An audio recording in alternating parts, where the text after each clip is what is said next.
pero creo que ha valido la pena porque me siento convocada como filósofa racializada a visibilizar que estamos trabajando, que existimos y que podemos aportar algo a las humanidades y a los estudios culturales. Y menciono esto no solo como una nota de diversidad, sino porque parte de las estructuras de poder que discutimos en este libro, que atraviesan los sistemas de conocimiento, lo que entendemos por epistemología, también están atravesadas por relaciones de género. Y la manera en que se han construido las epistemologías dominantes no solo excluyen los saberes de los pueblos originarios, sino también las voces de las mujeres. Por eso estar con ustedes, para mí es un acto de resistencia, de gratitud, de reciprocidad hacia la Red Mexicana de Mujeres Filósofas, hacia mis ancestras Minizá, hacia los pueblos del Istmo de Tehuantepec que cobijan mi proyecto intelectual y mi vocación filosófica. Aunque no conozco hasta este momento personalmente a cada uno de los autores, me atrevo a decir que a través de lo que he leído de sus capítulos, que no son solamente teóricos de la filosofía indígena, sino que se revelan como intelectuales deseosos de otredad, deseosos de colmar sus vidas de otros sentidos.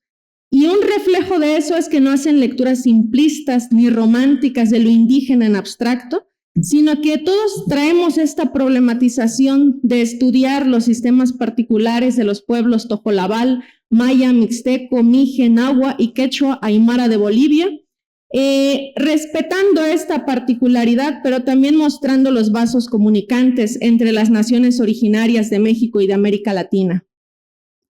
También quiero invitar a los lectores a notar un detalle significativo de este libro. En mi caso, aunque no aparece mi adscripción étnica, soy Minizá zapoteca de la planicie costera, habito en la planicie costera también, y quiero señalar esto como una oportunidad para que ustedes, cuando tengan el libro, realicen una lectura comparada e imaginen un diálogo entre dos pueblos que a menudo se nombran juntos bajo la categoría de zapotecos, pero cuyas particularidades y distancia geográfica nos diferencian muchísimo.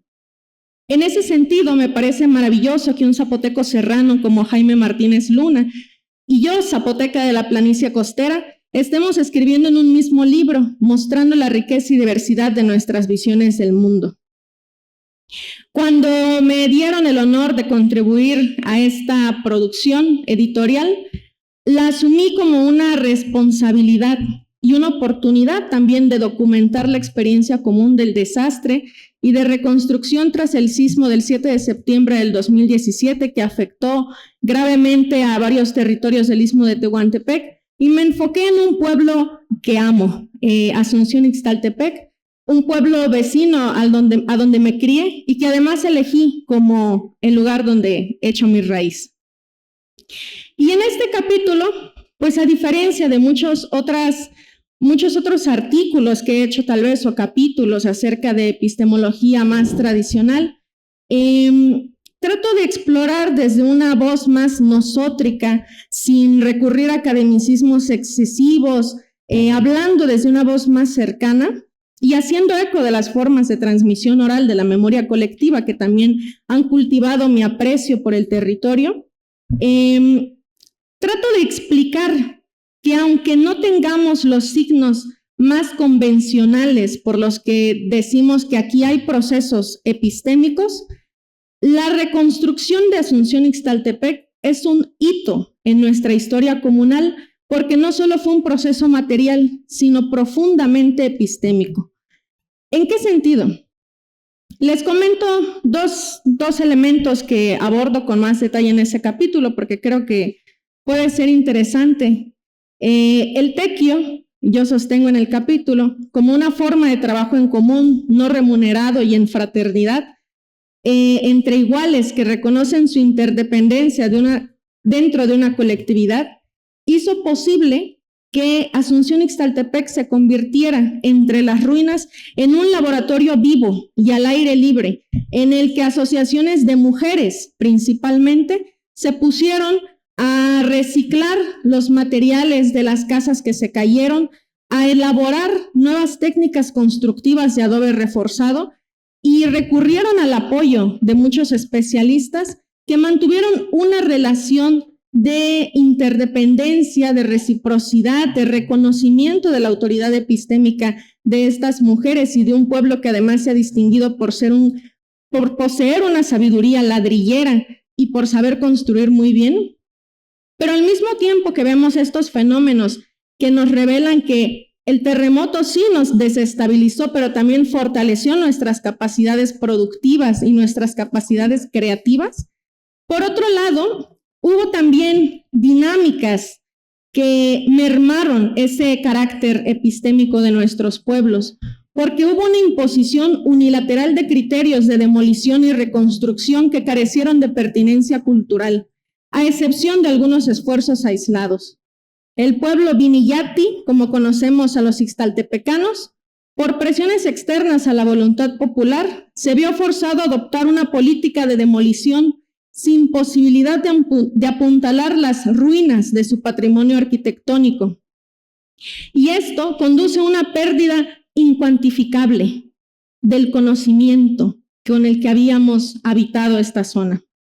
Porque al no considerar seriamente las alternativas a la demolición, ni impulsar la participación del pueblo en el desarrollo de prototipos y de planes de salvaguarda del patrimonio, el resultado que tenemos es que se niega a las generaciones futuras la posibilidad de conocer los trazos de su historia comunitaria, de reconocerse como un pueblo ladrillero, como un pueblo de adobe, como un pueblo de barro, y de apropiarse con ello de los símbolos, de las prácticas y de los rituales que tienen lugar en la vivienda tradicional zapoteca y que ya no podrá cobijar porque ya se volvieron casas habitación como las conocemos en cualquier lugar. Y bueno, no quiero demorarme mucho más. Lo que quiero también destacar aquí es que me llevé la grata sorpresa leyendo los capítulos, que aunque todos tenemos visiones muy focalizadas, muy particularistas, también hay esos vasos comunicantes y yo los encontré especialmente en el texto de Heriberto, que me parece que queda perfecto al principio del libro porque contextualiza muchas de nuestras reflexiones a lo largo de. Y quisiera también señalar que el título del libro, como ustedes pueden notar, es provocativo y plantea más que un tema bien delimitado, un conjunto de interrogantes con respuestas plurales que tienen algunas cosas en común. En particular, yo creo que varios somos escépticos a decir que hay algo que se llama epistemología indígena, como una abstracción. Pero no podemos abandonar estos términos. De hecho, este título transmite ese proceso de apropiación que llevamos a cabo los autores, que no es un simple rechazo o asimilación de los marcos teóricos más homologados en la academia y de las divisiones disciplinares ya establecidas, sino que expresa ese proceso de nos lanzaron una premisa, la descomponemos, la retrabajamos, la resignificamos y arrojamos un nuevo concepto de lo que comprendemos como epistemologías indígenas, todavía como algo en construcción. Y por último, yo quiero decir que personalmente me entusiasma que haya títulos como este, Epistemologías Indígenas, porque nutre mi esperanza en los procesos de justicia que podemos impulsar desde los espacios académicos, desde las universidades. Y estas acciones de justicia creo que se encaminan a apoyar la restauración de las capacidades intelectuales, creativas, de divulgación que se nos han negado por mucho tiempo a los pueblos indígenas.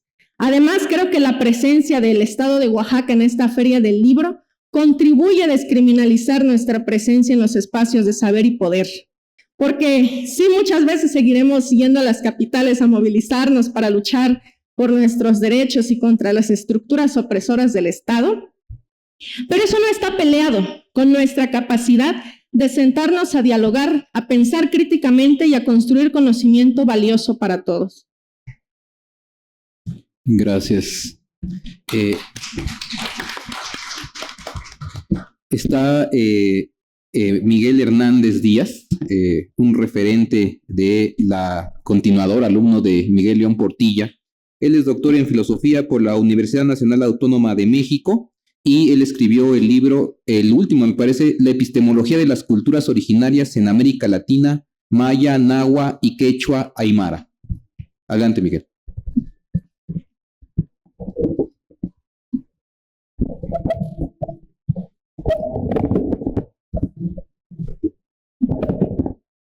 Buenas tardes.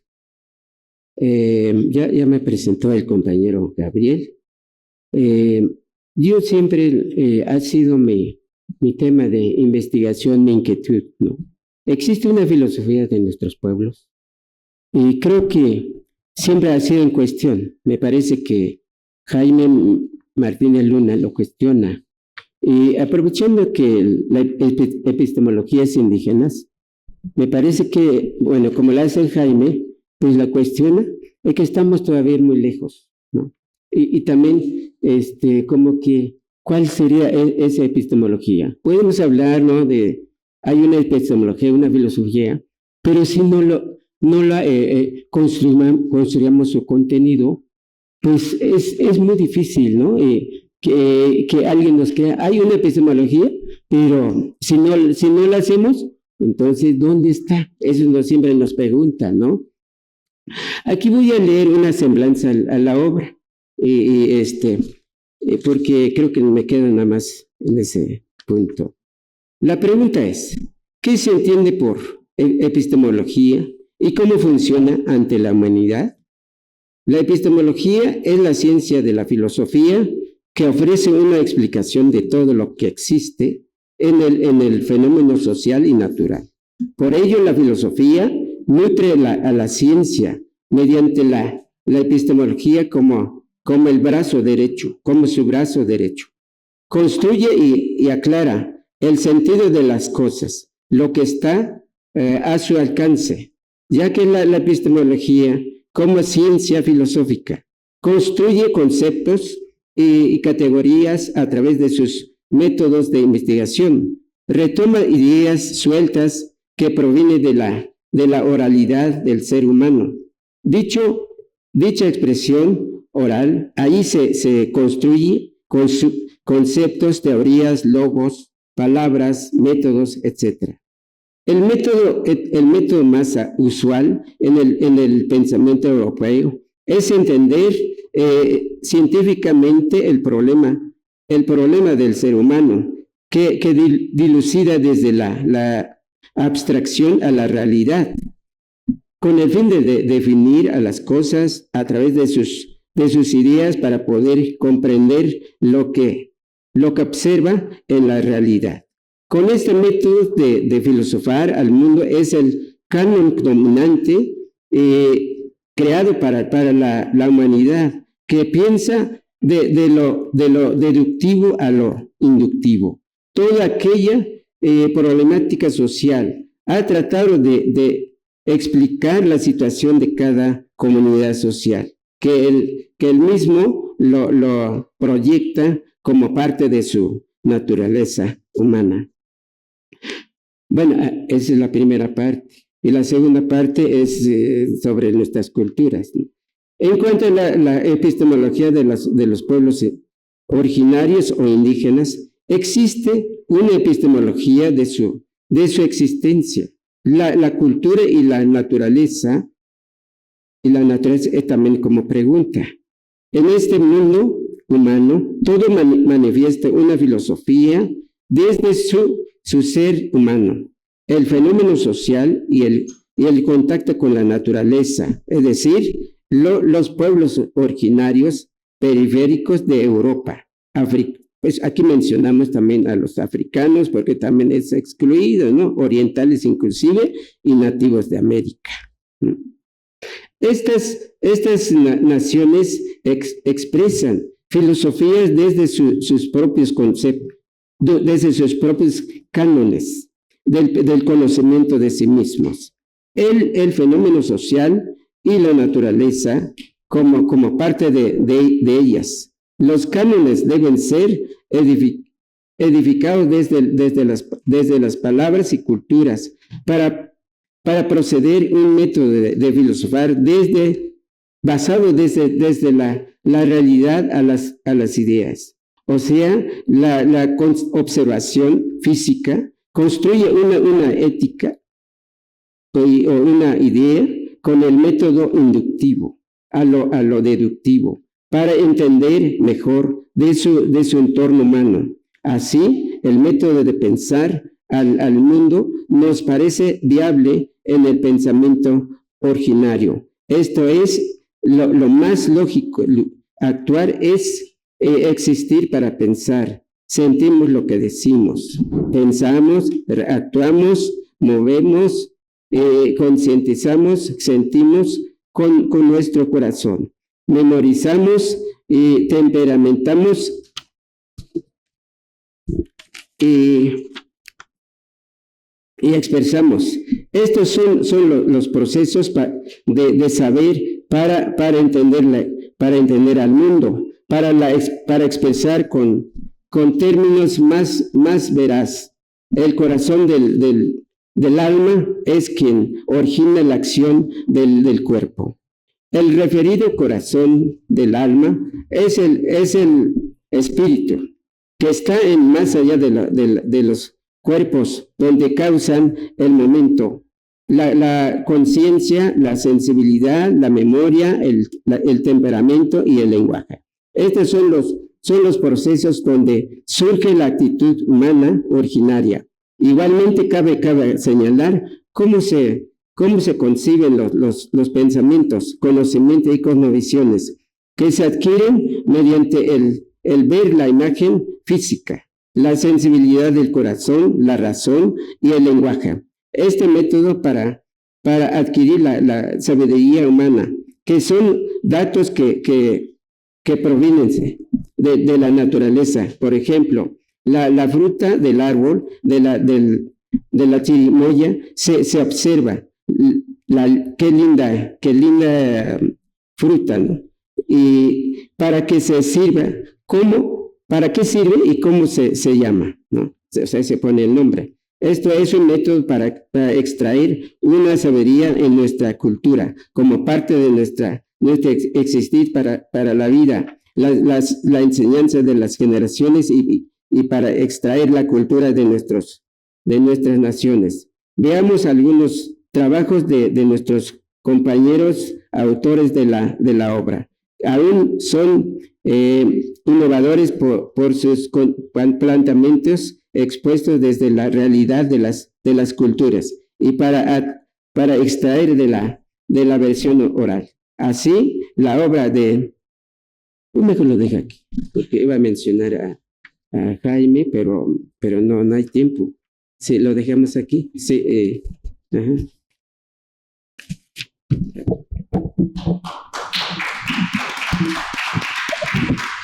Bueno, a mí nadie me presenta, ¿no? Yo me voy a presentar solo.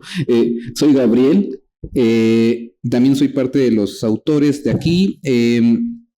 El texto que yo escribí fue Filosofía Maya antes de la invasión y de pronto cuando esto que ya se decía, ¿no? Se viene diciendo, la pregunta, al menos en algún otro momento de nuestro continente, era algo así, si existía, pienso mucho en Salazar Bondi, cuando lanza la pregunta, ¿existe una filosofía de nuestra América? ¿No? Y Leopoldo Sea responde con un Filosofía sin más, otro libro, ¿no?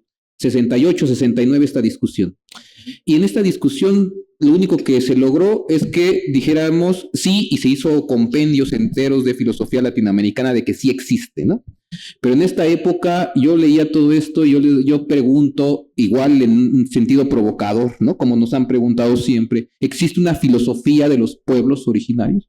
Y categóricamente también respondemos sí. Claro que existe, ¿no? El problema siempre es ¿y cómo y dónde está? ¿No? Porque la queremos ver así con el ser, como vamos a la universidad, como Platón escribió, como escribe Heidegger, como escriben Kant, Hegel. Y claro, en los pueblos, ¿no? No necesariamente se está pensando lo que se está pensando en Alemania, ¿no? O que se está pensando en Inglaterra, o en Francia, o en Estados Unidos, ¿no?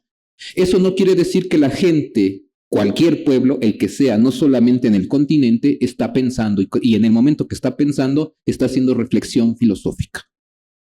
Entonces, yo lo que